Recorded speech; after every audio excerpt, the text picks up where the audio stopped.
Olá pessoal, hoje a gente vai iniciar nossa aula de História, tá bom? Ela se encontra na página 33, tem como título Transformações ocorridas na cidade, né?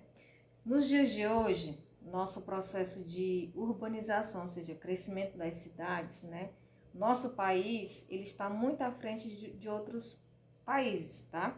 Com 85% de crescimento de processo de urbanização. O que é isso, professor? É quando a cidade vai crescendo muito rápido, tá? Mas nem sempre foi assim.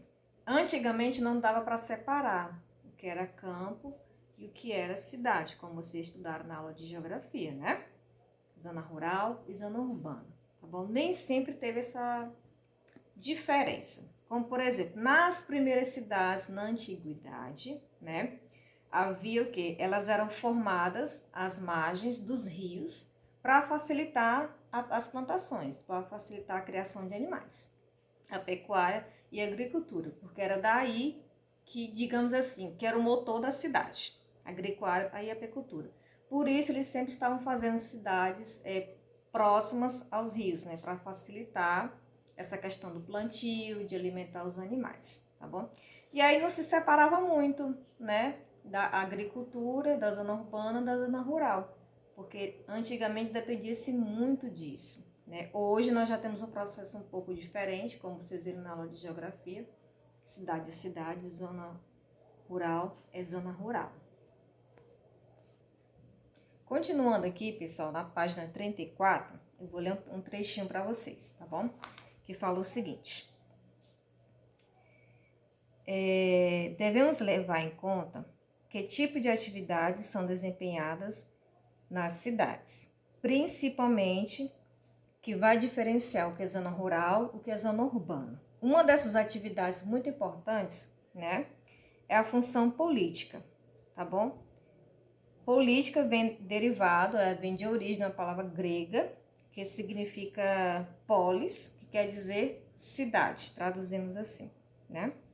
Então, quando as cidades começaram a crescer lá no século XX, né, elas se tornaram, além de polos políticos, polos industriais. Muita indústria, né?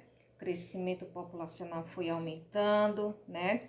Grandes serviços, bancos, né? Tudo foi se estruturando ali, crescendo, formando as grandes cidades, tá bom? E aí, esse processo de crescimento das indústrias foi, digamos assim, um divisor de águas. Foi o que de fato dividiu o que era cidade e o que era zona rural, zona urbana e zona rural. Justamente a questão das indústrias, né? A questão da modernização de muitos meios de comunicação, de transporte, né? O que possibilitou a cidade elas se tornarem grandes centros urbanos. Continuando aqui, pessoal, na página 35, tem assim, ser humano e tecnologia, tá bom? Lá no finalzinho, lá no último parágrafo, tá escrito o seguinte: tal progresso, isso que eu falei, instalação de indústrias, né? Isso se chama de globalização, né? Que é o que é? É uma comunidade humana como nós, né? Que cresce, se desenvolve através mais das indústrias, meios de comunicação, tecnologia, internet, tudo isso que nós temos à mão se chama globalização, né? Nós temos internet em casa, que dá acesso a tudo que a gente precisa, né? Desde de um desenho, de um videogame, de uma receita, até algo muito importante, né? Um site de ajuda médica, né? E etc. Tudo isso, pessoal, se chama globalização. Continuando, pessoal, mesmo com o latido da minha cachorrinha Jade, né? A gente vai lá, tá bom? Aqui na página 36, se vocês talvez não se lembram, mas bem antigamente, na minha época, na época dos pais de vocês, nós nos comunicávamos com as pessoas que moravam longe por cartas. A gente escrevia uma cartinha, tá? Perguntando como você está, eu estou bem, eu fiz isso, eu escrevia tudo que acontecia, né? Lacrava-se a carta, ia lá no correio colocar. Por exemplo, eu moro no Piauí, tem alguém que mora em Minas Gerais. botava o endereço da casa da pessoa lá e a carta ia para lá. Demorava alguns dias ou até meses, né? Hoje não. Hoje eu posso falar com uma pessoa, aqui no Brasil eu posso falar com uma pessoa que mora no Japão, online, instantaneamente, né? Isso, o ser humano, ele foi criando meios de comunicação para facilitar a vida, né? Para facilitar a comunicação, troca de informações, tá bom? Isso foi muito importante, né? Dentro da nossa comunidade, porque através da internet a gente teve outras tecnologias muito importantes na nossa vida, que nos ajudam a cada dia a ter mais conhecimento daquilo que nós precisamos, tá, pessoal? Então, antigamente, né, as cidades, fazendo resumo, tá? Elas eram feitas perto das margens, né? Como a gente viu nas primeiras aulas, a comunicação era difícil, né? Não tinha os meios de comunicação que nós temos hoje. Com o passar do tempo, as coisas foram crescendo, se modernizando, especialmente com a chegada das indústrias, fábricas, né?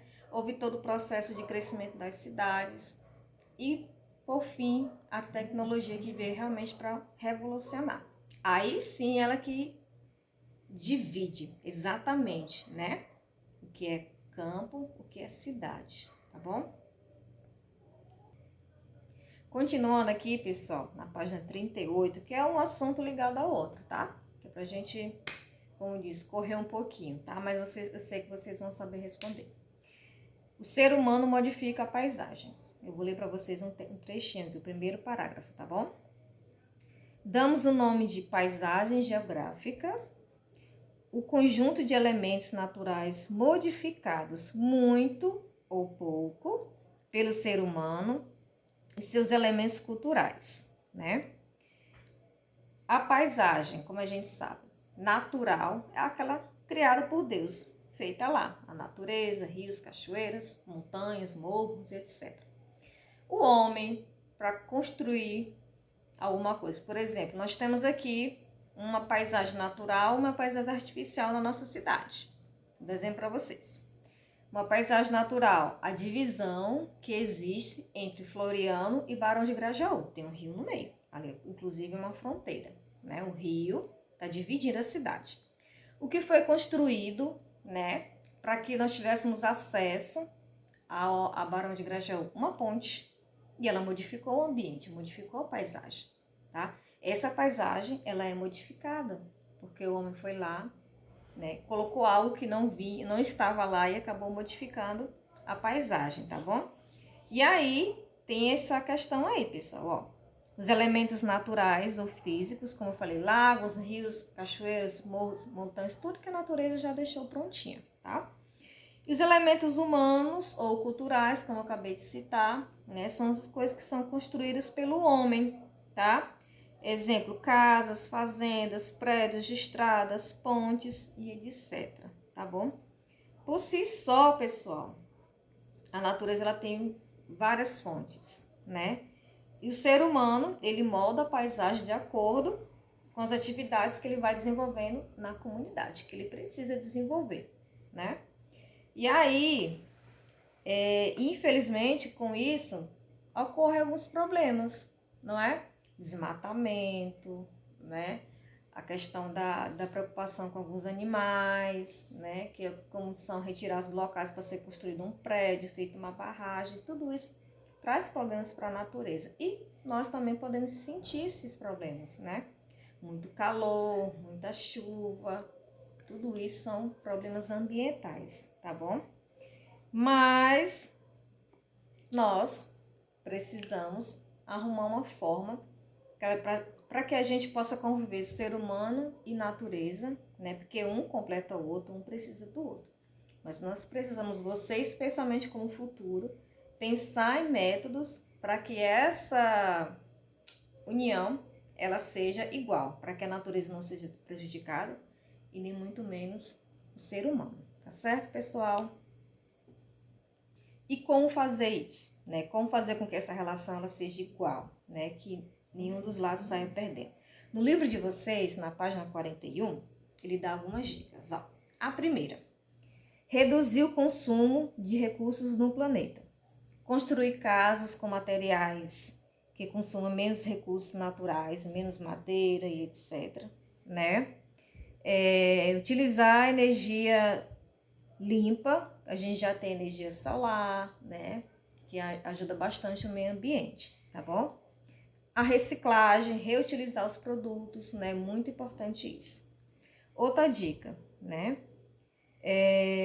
Voltar a tecnologia para esse problema. Já que a tecnologia ela existe, né? Ela tem que ser usada para diminuir o impacto negativo que as construções causam no meio ambiente, né? E estabelecer políticas de controle mais responsáveis, né? Quando nós crescemos, vamos lá, desmatamos sem controle nenhum, nós estamos prejudicando o meio ambiente e nos prejudicando também como seres humanos. Afinal, essa terrinha que nós moramos aqui é o nosso lar. Então, nós temos que procurar mantê-lo da melhor maneira possível, certo, pessoal? Que nós possamos daqui para frente escrever uma nova civilização. Uma civilização mais consciente do seu papel, né? Dentro da sociedade, mais amável, né? Para que a gente possa ter um retorno legal, certo, pessoal? Muito obrigada.